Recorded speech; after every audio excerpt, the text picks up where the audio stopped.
Être impactant, c'est un art. En dire trop, ce n'est pas être impactant. Être impactant, c'est dire juste les mots qu'il faut et qui vont être utiles à la personne en face pour la faire évoluer.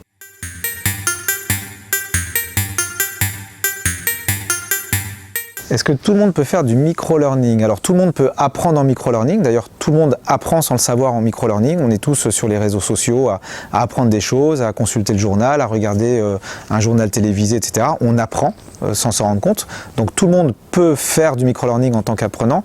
Maintenant en tant que formateur, je mets un peu plus de règles, j'allais dire, pour pouvoir être un bon formateur micro-learning, parce que oui, on peut tous, c'est comme dans tout, il y a le bon formateur et le mauvais formateur.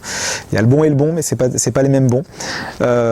Pour être un bon formateur de micro-learning, il faut d'abord être convaincu que la démarche d'accès à la connaissance de manière instantanée est un moyen de faire évoluer les personnes.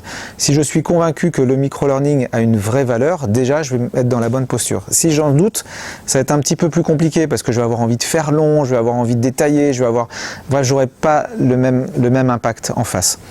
Donc il faut avoir ce point-là. Ensuite, bien sûr, comme tout domaine de formation, il faut avoir envie de former.